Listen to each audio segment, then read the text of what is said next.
जोहार झारखंड। श्री वेदनाथो विजय तेतरामा।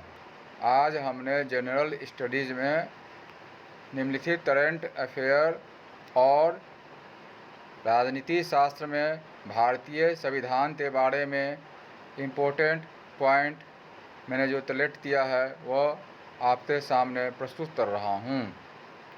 तनिष्क के बाद कल्याण ज्वेलर्स देश का दूसरा राष्ट्रीय आभूषण ब्रांड है जिसका देश के आभूषण बाजार के 1.8% हिस्सा पर कब्जा है। झारखंड के ईशान किशन पहले ही T20 में अर्धशतक बनाने वाले भारत के दूसरे बल्लेबाज बने। रालोसपा का जदयू में विलय, नीतीश ने कुशवाहा को जदयू राष्ट्रीय संसदीय बोर्ड का अध्यक्ष बनाया। क्वाड समूह के नेताओं ने मुक्त, खुले, सुरक्षित और समृद्ध हिंद प्रशांत क्षेत्र को लेकर प्रतिबद्धता जताई है। स्थापित मानवतावादी नीति के तहत 2 महीने से कम समय में भारत ने 78 देशों को 5.86 करोड़ खुराक दी है। इनमें से 80.7% लोग खुराक बिना किसी शुल्क के उपहार के रूप में दी गई है तथा टीकाकरण के वैश्विक गठबंधन की मुहिम के जरिए 1.65 करोड़ से अधिक खुराक उपलब्ध कराई गई है। 3.40 करोड़ खुराक व्यावसायिक स्तर पर भेजी गई है। वैश्विक आबादी के 16% हिस्से वाले विकसित देशों के पास 60% टीकों का खुराक है। किसी भी संकट में अंतर्राष्ट्रीय मदद में भागीदारी तो भारत का इतिहास रहा है।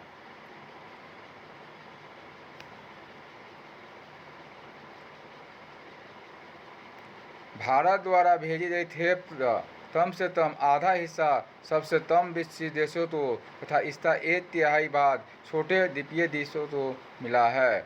अमेरिका के राष्ट्रीय सुरक्षा सलाहकार जैक सुलिवान ने कहा कि चारों देश भारत, अमेरिका, जापान और ऑस्ट्रेलिया के द्वारा 2022 के अंत तक आसियान, हिंद प्रशांत क्षेत्र के देशों और अन्य हिस्सों में टीकों की 1 अरब खुराक पहुंचाने के लिए प्रतिबद्ध है।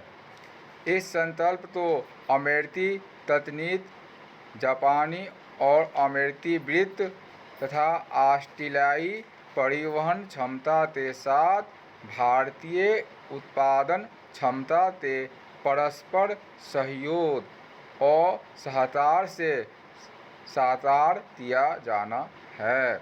भारत ने टीकों के जरिए अपनी वैज्ञानिक और उत्पादन क्षमता के उदाहरण के साथ दुनिया को मदद पहुंचाने की नीति का आदर्श भी प्रदर्शित किया है। ब्रिटेन के प्रिंस हैरी की पत्नी मेगन मार्कल की मां अफ्रीकी मूल की अमेरिकी है। अमेरिका के 200 साल से अधिक के लोकतांत्रिक इतिहास में कमला हैरिस उपराष्ट्रपति के पद तक पहुंचने वाली पहली दक्षिण एशियाई और अश्वेत मूल की पहली महिला बनी। राष्ट्रपति जो बाइडेन ने अमेरिकी सेना के रिटायर्ड जनरल लॉयड ऑस्टिन को देश का रक्षा मंत्रालय की जिम्मेदारी सौंपी है। पहले अश्वेत रक्षा मंत्री बने।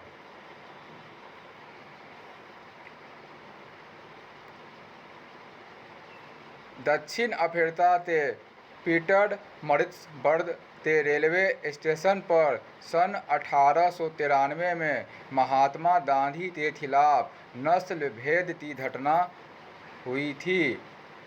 उद्योग के उपखंडों में खनन और उत्खनन, खाद्य प्रसंस्करण, कपड़ा, रत्न और आभूषण, पेट्रोलियम, कोयला उत्पाद, परमाणु ईंधन, कागज और कागज से बने उत्पाद, चमड़े और चमड़े के उत्पाद, वाहन से पुर्जे और परिवहन उपकरण आदि क्षेत्रों में जनवरी 2023 से तेजी आई। पूर्वी एशियाई क्षेत्र में अब तक संक्रमण के सर्वाधिक मामले 4,43,000 जापान, जबकि ताइवान में सबसे कम 978 दर्ज हुई है। जनवरी 2023 में मंगोलिया के प्रधानमंत्री खुरेलसुब-उत्थन तो महामारी के प्रबंधन को लेकर सरकार के विरुद्ध होने वाले प्रदर्शनों के कारण त्याग पत्र देना पड़ा है। सरकार ने उत्पादन से जुड़ी प्रोत्साहन योजना के तहत दूसरे चरण के इलेक्ट्रॉनिक्स मैन्युफैक्चरिंग के लिए आवेदन मांगने शुरू कर दिए। इस चरण में इलेक्ट्रॉनिक तल पुर्जों मसलन मदरबोर्ड, सेमीकंडक्टर उपकरण आदि पर रहेगा। इस दूसरे दौर की प्रोडक्ट लिंक इंसेंटिव योजना 4 साल की होगी। इसके तहत प्रोत्साहन 1 अप्रैल 2023 से दिया जाएगा। सरकार दिल्ली, मुंबई, बेंगलुरु और हैदराबाद हवाई अड्डों की शेष हिस्सेदारी बेचेगी।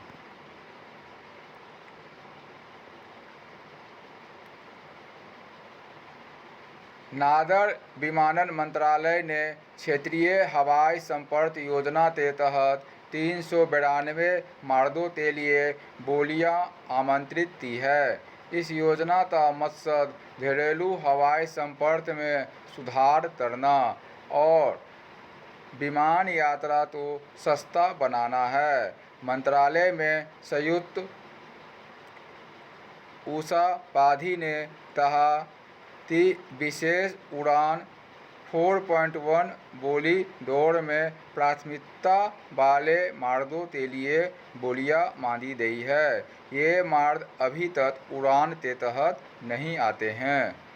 सुप्रीम कोर्ट ने 12 दिसंबर 1996 को पारित आदेश में वन भूमि का इस्तेमाल गैर वाणिज्यिक कार्यों के लिए करने को वन संरक्षण अधिनियम 1980 के प्रतिकूल बताया है।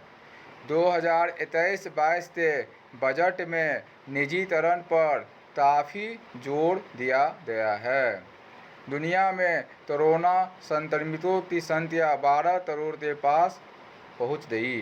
कोरोना से प्रभावित देशों की सूची में भारत तीसरे नंबर पर है।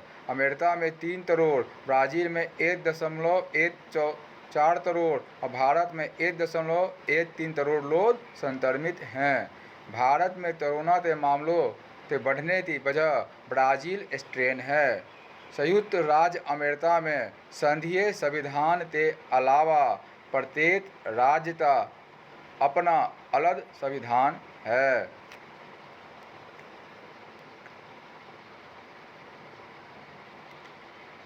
भारत के संविधान में न केवल संघ का बल्कि राज्यों का संविधान भी सम्मिलित है। भारतीय संविधान में परिवर्तनीय अथवा न्यायालयों द्वारा लागू कराए जा सकने वाले मूल अधिकारों का एक व्यापक चार्टर ही समाविष्ट नहीं किया गया, बल्कि इसमें उन सीमाओं का वर्णन भी किया गया जिनके अंतर्गत इनका से चालान होना चाहिए। हमारा संविधान एक लिखित संविधान है।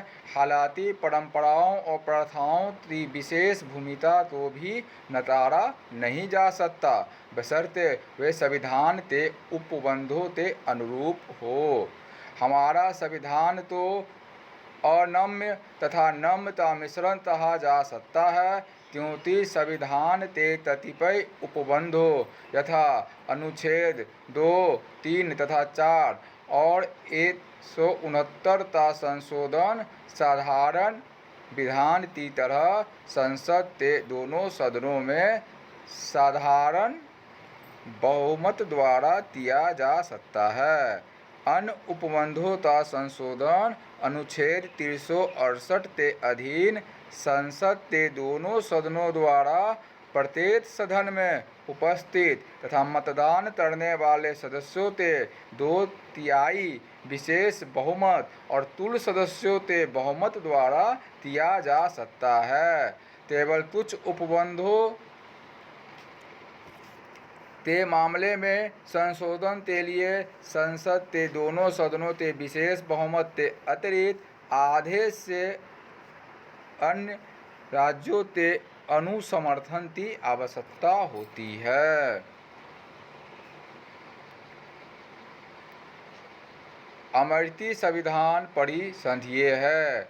ब्रिटेन के संविधान एकात्मक है। एकात्मक संविधान में सभी शक्तियाँ केंद्रीय सरकार में निहित होती है और इकाइयों के प्राधिकारी उसके अधीन होते हैं तथा केंद्रीय सरकार के एजेंट के रूप में कार्य करते हैं। केंद्र द्वारा प्रत्यायोजित प्राधिकार का प्रयोग करते हैं। भारत का संविधान अर्ध परिसंघीय कहा गया है। अनुच्छेद 249 के अधीन संघ की संसद राज्य सूची का अतिक्रमण कर सकती है। अनुच्छेद 356 तथा 357 के अधीन किसी राज्य में संवैधानिक तंत्र की विफलता के आधार पर उसकी सभी कार्यपालक तथा विधायी शक्तियों को संघ अपने हाथ में ले सकता है और अनुच्छेद 352 से 354 के अधीन संविधान के पूर्ण रूपेण एकात्मक रूप दिया जा सकता है, क्योंकि आपात स्थिति की उद्घोषणा के दौरान संघ की कार्यपालक तथा विधायी शक्तियाँ राज्य सूची में सम्मिलित विषयों पर भी लागू हो जाती है। अनुच्छेद 2, 3 और 4 के अधीन संघ की संसद साधारण बहुमत से पारित साधारण कानून द्वारा नए राज्य बना सकती है और वर्तमान राज्यों के क्षेत्रों, उनकी सीमाओं या उनके नामों में परिवर्तन कर सकती है।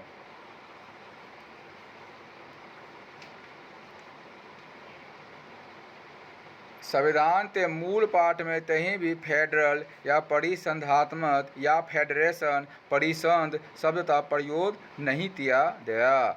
उच्चतम न्यायालय ने भारतीय संघ यूनियन का उल्लेख फेडरल या क्वासी फेडरल या स्वाभाविक के रूप में किया है, जिसका अर्थ यह है यह तभी तो परिसंघीय होता है और तभी एकात्मक।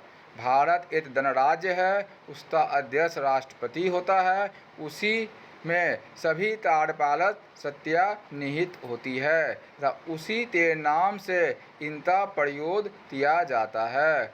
वह सशस्त्र बलों का सर्वोच्च कमांडर भी होते हैं। हमारे राष्ट्रपति कार्यपालिका का केवल नाम मात्र या संवैधानिक अध्यक्ष होता है। वह यथार्थ राजनीतिक कार्यपालिका यानी मंत्रिपरिषद की सहायता तथा उसके परामर्श से ही कार्य करता है। मंत्री सामूहिक रूप से संसद के सीधे जन निर्वाचित सदन अर्थात लोकसभा के प्रति उत्तरदायी होते हैं। अमेरिकी प्रणाली में राष्ट्रपति आम नागरिकों में से अपना मंत्री चुनता है और मंत्री विधानमंडल का सदस्य नहीं होते हैं। संसदीय प्रणाली में मंत्री संसद से लिए जाते हैं तथा वे उसका अंग बने रहते हैं और वे लोकसभा के प्रति उत्तरदायी होते हैं। हमारा देश निर्वाचित राष्ट्रपति वाला गणराज्य है।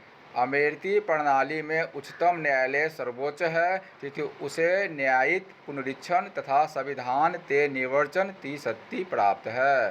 संविधान के भाग 3 में जो मूल अधिकार शामिल किए गए हैं वे राज्य के विरुद्ध के ऐसे अधिकार हैं जिनका अतिक्रमण नहीं हो सकता है। आयरलैंड के दृष्टांत से प्रेरित होकर तैयार किए गए राज्य के नीति के निर्देशक तत्व हमारे संविधान की एक अनूठी विशेषता है। लोगों के अधिकांश सामाजिक आर्थिक अधिकार इस शीर्ष के अंतर्गत सम्मिलित किए गए हैं। संविधान निर्माताओं ने एक एकीकृत भारतीय बंधुत्व तथा एक अखंड राष्ट्र का निर्माण करने के अपने लक्ष्य को ध्यान में रखते हुए संघीय संरचना होने के बावजूद केवल इतहरी नागरिकता का उपबंध रखा। संविधान के 42वें संशोधन के द्वारा अन्य बातों के साथ मूल कर्तव्य शीर्षक के अंतर्गत संविधान में एक नया भाग जोड़ा गया। भारत के संविधान में एक स्वतंत्र न्यायपालिका की व्यवस्था की गई है। उसे न्यायिक पुनरीक्षण की शक्तियाँ प्रदान की गई है। उच्च न्यायालय तथा उच्चतम न्यायालय एक ही एकीकृत न्यायिक संरचना का अंग है और उसका अधिकार क्षेत्र सभी विधियों यानी संघ, राज्य, सिविल, दंडित या संवैधानिक निधियों पर होता है। उच्चतम न्यायालय का निर्णय देश का सर्वोपरि विधि होता है। उच्चतम न्यायालय राज्यों के बीच अथवा संघ तथा राज्यों के बीच अधिकार क्षेत्र तथा शक्तियों के वितरण के संबंध में उत्पन्न विवादों को विवाचक का कार्य भी करता है। विजय हाजरे ट्रॉफी 2021 पहली बार पृथ्वी शाह ने बनाए 827 रन। वे विजय हाजरे ट्रॉफी में पहली बार 800 प्लस रन बनाने वाले क्रिकेटर बन गए। तीरंदाजी में झारखंड के बालकों ने राज्य के ओवरऑल चैंपियन बनाया। देहरादून में आयोजित 14वीं जूनियर नेशनल आर्चरी चैंपियनशिप के रिकर्व इवेंट में 4 गोल्ड जीतकर झारखंड की टीम ओवरऑल चैंपियन बनी। सीएम हेमंत सोरेन की घोषणा, तकनीक ई शिक्षित बेरोजगारों को 5,000 रुपये प्रति वर्ष, विधवा, तलाकशुदा, आदिम जनजाति और दिव्यांग को 50% अतिरिक्त यानी 7,500 रुपये प्रति वर्ष। निजी संस्थानों और उद्योगों में स्थानीयों तो 75% आरक्षण। सड़क दुर्घटना आपदा घोषित, मृत व्यक्ति तो आश्रित और हकदार तो 1 लाख मिलेंगे। झारखंड राज्य के हर प्रमंडल में अन्य पिछड़ा वर्ग अल्पसंख्यकों के लिए आवासीय विद्यालय बनाए जाएंगे। महामारी ने वैश्विक अर्थव्यवस्था के साथ हमारे जीवन के हर पहलू पर नकारात्मक असर डाला है। अमेरिकी राष्ट्रपति जो बाइडेन, भारत के प्रधानमंत्री नरेंद्र मोदी, ऑस्ट्रेलिया के प्रधानमंत्री स्कॉट मॉरिसन और जापान के प्रधानमंत्री योशिहिदे सुगा ने एक साझा लेख लिखकर त्वाड तो उम्मीद तो चिंगारी कहा है, जिसमें महामारी के अंधेरों से बाहर निकलने की राह प्रकाशित होगी। भारत 2022 तक 1 अरब टीकों की खुराक का उत्पादन करेगा, जिसके लिए जरूरी वित्त अमेरिका और जापान द्वारा मुहैया कराई जाएगी। ये टीके मुख्य रूप से दक्षिण पूर्वी एशियाई देशों तथा हिंद प्रशांत क्षेत्रों में वितरित होंगे और इसकी जिम्मेदारी ऑस्ट्रेलिया की होगी। साझा लेख में इन नीतियों ने 2004 में आई सुनामी की आपदा के बाद क्वाड बनाने का विचार, 2007 में संवाद शुरू करने तथा 2017 में इसे नए सिरे से सक्रिय करने का इतिहास का भी रेखांकित किया है। अंतर्राष्ट्रीय परिदृश्य में भारत की लगातार बढ़ती राजनीतिक और आर्थिक क्षमता को संज्ञान में लेते हुए कुछ साल पहले अमेरिका ने एशिया प्रशांत क्षेत्र का नाम बदलकर हिंद प्रशांत क्षेत्र करने का निर्णय लिया था। अब तक भारत 78 देशों में 5,86,00,000 खुराक मुहैया कर चुका है। इस भारतीय पहल को क्वाड के सहयोग से व्यापक विस्तार मिलेगा। यह तो एकल समूह नहीं होगा, बल्कि यह अन्य देशों, समूहों और संस्थाओं से सहकार और सहभागिता के लिए प्रयत्नशील रहेगा। क्वाड वैश्विक आकांक्षाओं को साकार करने की दिशा में एक बड़ा कदम है। अंग्रेजी हुकूमत ते अमानवीय नमक कानून के खिलाफ 12 मार्च 1930 को राष्ट्रपिता महात्मा गांधी के नेतृत्व में साबरमती आश्रम से लेकर दांडी तक ऐतिहासिक मार्च निकाला गया था। इस मार्च ने न केवल सविनय अवज्ञा आंदोलन की बुनियादें मजबूत की, बल्कि गांधी की अहिंसा और सत्याग्रह के सिद्धांत से आम जनमानस को रूबरू कराया। मात्र 78 सत्याग्रहियों के साथ शुरू हुई 386 किलोमीटर की यह पदयात्रा देखते ही देखते हजारों भारतीयों के हुजूम में तब्दील हो गई। उस दौर में राष्ट्रीय अंतर्राष्ट्रीय मीडिया विश्व नेताओं के बीच चर्चा का विषय बना। यह मार्च भारतीय स्वतंत्रता संघर्ष के सफर में एक महत्वपूर्ण टर्निंग पॉइंट के रूप में दर्ज है। गुजरात के अभय घाट के समीप उन्होंने राष्ट्रपिता महात्मा गांधी के ऐतिहासिक दांडी मार्च के यादगार स्वरूप प्रतीकात्मक मार्च की शुरुआत की।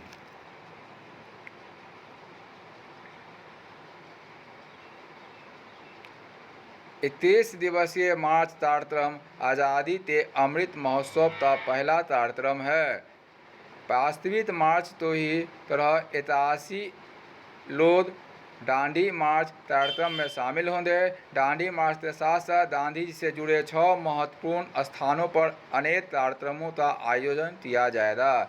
इसमें पोरबंदर गांधी जी का जन्मस्थल, राजकोट, बड़ोदरा, बारडोली सत्याग्रह, सूरत, मांडवी, कच्छ और दांडी नवसारी में भव्य कार्यक्रम होंगे।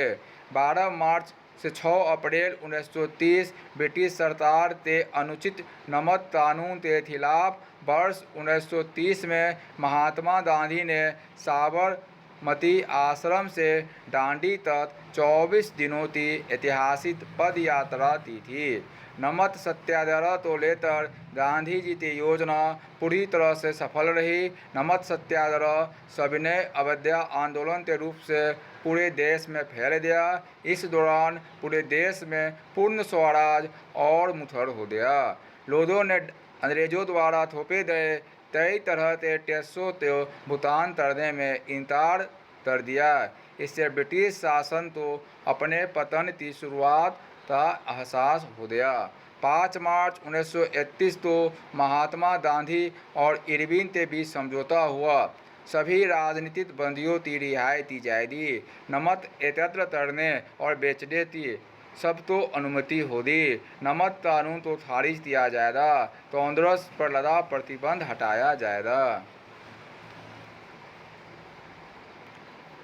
बिहार में कर भुगतान न करने का आंदोलन चलाया गया। बिहार के सारण, मुंगेर तथा भागलपुर जिलों में चौकीदारी कर न अदा करने का आंदोलन चलाया गया। इसी समय लड़कियों ने मांझरी सेना और बच्चों ने बानर सेना का गठन किया। सत्याग्रह के कारण भारतीय, ब्रिटिश और विश्व जनमत के समझ भारत की स्वतंत्रता को लेकर गांधी जी और कांग्रेस के वैध दावे को तेजी से मान्यता मिली। वर्ष 1882 में अंग्रेजों ने एक कानून बनाया था जिससे भारतीयों द्वारा नमक को एकत्र करने और उसकी बिक्री पर प्रतिबंध लगा दिया था। इस कानून के तहत भारतीयों को ब्रिटिश शासकों से नमक खरीदने के लिए बाध्य किया गया। इतना ही नहीं, नमक के उत्पादन और बिक्री पर एकाधिकार जमाने के लिए इस पर अत्यधिक कर भी लगा दिया गया, जिससे गरीबों को सबसे ज़्यादा परेशानी हो रही थी। मार्च के दौरान गांधी जी ने सूरत, डिंडोली, बाज, धमन और नवसारी की यात्रा का पड़ाव बनाया। नवसारी के बाद वे तरारी गए और वहां से दांडी की यात्रा पूरी थी। 78 स्वयंसेवकों में दक्षिण अफ्रीका के उनके सहयोगी मणिलाल गांधी समेत देश भर से लोग शामिल थे। यात्रा में शामिल होने के लिए गुजरात के 31, महाराष्ट्र के 33 समेत संयुक्त प्रांत, केरल, पंजाब, सिंध, तमिलनाडु, आंध्र, कर्नाटक, बंगाल, बिहार और उड़ीसा से लोग आए थे। धन्यवाद।